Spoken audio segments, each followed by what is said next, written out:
इंदौर के चंदन नगर क्षेत्र में रहवासियों ने महापौर पुष्यमित्र भार्गव को ज्ञापन देकर चंदन नगर से कालानी नगर तक निकलने वाली लिंक रोड की चौड़ाई कम करने की मांग की है। पार्षद पति रफीक खान ने बताया कि चंदन नगर से नंदन नगर, नगीन नगर, कालानी नगर होते हुए एयरपोर्ट रोड को चौड़े करने के लिए नगर निगम द्वारा लिंक रोड को प्रस्तावित किया गया, जिसकी चौड़ाई 60 फीट रखी गई और रोड बनाने से सैकड़ों परिवार प्रभावित होंगे। इनमें से कुछ घर तो ऐसे हैं जो पूरी तरह से टूट जाएंगे। रफीक खान ने कहा कि यहां पर 40 वर्षों से करीब गरीब वर्ग के लोग व्यापार व्यवसाय कर अपना जीवन यापन करते हैं। नगर निगम इनके रहने के लिए तो विस्थापन कर देगा, लेकिन इनके व्यापार व्यवसाय की समस्या खत्म नहीं होगी। पार्षद पति रफीक खान ने कहा कि यदि लिंक रोड की चौड़ाई 60 फीट से 40 फीट की जाती है तो रहवासी सहमति से अपने निर्माण हटा लेंगे और नगर निगम को इनका विस्थापन करने की भी जरूरत नहीं पड़ेगी। रफीक खान ने कहा कि यदि इस क्षेत्र के लोगों की बातों पर गौर नहीं किया जाता है तो वे न्यायालय का रुख करेंगे। पार्षद पति की माने तो यह सड़क मास्टर प्लान की नहीं है, इसीलिए इसमें कुछ परिवर्तन किया जा सकता है। हालांकि महापौर ने सभी लोगों की बातों को बड़ी गंभीरता से सुना है। पश्चिमी रिंग रोड जो चंद्रशेखर आज़ाद चौराहे चंदन नगर पर आकर बरसों से रुकी हुई है, उसको एयरपोर्ट से जोड़ना हमारा प्राथमिक काम था। जिस नई लिंक रोड को मास्टर प्लान में लाकर हमने टेंडर भी जारी किया है, वहाँ के रहवासी मुझसे मिलने आए थे और उनका कहना था कि रोड की चौड़ाई कम की जाए। मुझे लगता है कि जो मेन हमारे मास्टर प्लान की सड़क है वो तो यथावत है। ये लिंक रोड एयरपोर्ट और कालानी नगर से होती हुई जाएगी और वहाँ के कुछ रहवासियों की तो ये भी मांग है कि इसको 80 फीट किया जाए।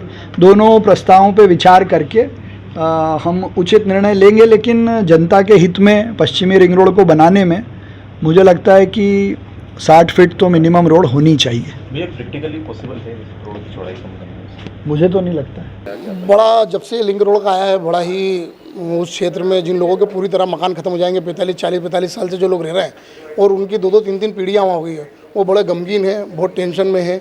कई लोग उसमें उसी दिन से कई बीमार है, कोई ढंग से खाना नहीं उतर रहा है। हमने उसी को लेके कि 60 फुट का आप रोड निकाल रहे हो, 60 फुट में कई मकान ऐसे हैं जो पूरी तरह खत्म हो जाएंगे। और ये अगर मास्टर प्लान में रोड होती, पहले से प्रस्तावित रोड होती, तो लोग अपना आशियाने नहीं बनाते, अपने मकान नहीं बनाते। वहाँ बहुत गरीब वर्ग के लोग रहते हैं, उन्होंने जैसे तैसे अपनी पैसे पूंजी इकट्ठी करके 2-2, 3-3 पीढ़ी का पैसा उसके अंदर लगा रखा है और आज उनकी मकानों की कीमत अच्छी खासी हो गई और वहाँ अच्छे से अपने जीवन बसर कर रहा है। ये कॉलोनी के रोड में से एक लिंक रोड लेके आ गए हैं जो 60 फुट का बता रहा था। हमने मांग करी महापौर जी से कि उसको 40 फुट का कर दिया जाए, ताकि 5-5, 7-7, 8-8 फुट जो भी दुकान है उनकी बच जाएगी। वो अपना व्यापार व्यवसाय तो कम से कम वहाँ चला लेंगे, बाकी जहाँ रहने का वहाँ कर लेंगे। महापौर जी ने विचार करने के लिए आश्वासन दिया है। यदि हमारी बात को अगर वो ठीक से नहीं समझ पाते हैं या नहीं मानते हैं तो हम न्यायालय की शरण भी लेंगे और ज़रूरत पड़ी तो रहवासियों के साथ सड़कों पर आंदोलन भी करेंगे। कितने घर प्रभावित होंगे? उसमें करीब 300 से 400 घर प्रभावित होंगे, जो पूरी तरह 200-300 मकान तो ऐसे जो पूरी तरह खत्म हो जाएंगे।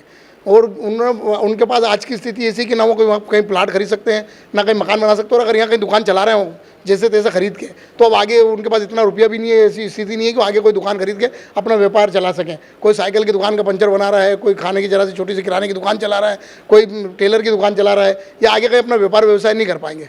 तो उन लोगों के लिए हमने कि जिन लोगों का, गरीब लोगों का जीवन यापन चलता रहे, बहुत गरीब परिवार है, उनके बच्चों को पाले, स्कूल पढ़ाए, कि ये मकान की दुकान की फिर से व्यवस्था करने में लगे, तो उसके लिए हमने मांग करी है। और रहवासी खुद अगर इसको 40 फुट करते तो स्वेच्छा से, कोई हमको मुआवजा नहीं चाहिए, कुछ भी नहीं चाहिए, स्वेच्छा से हम खुद सारे रहवासियों का कहना है कि हम खुद वहाँ से अतिक्रमण हटा देंगे, तो सिर्फ निशान लगा दें। रफीक खान, पार्षद पति, वार्ड क्रमांक 2, चंदन नगर। ताज़ा खबरों के लिए सब्सक्राइब करें JSR टाइम्स और साथ ही नोटिफिकेशन पाने के लिए बेल आइकन को दबाएं।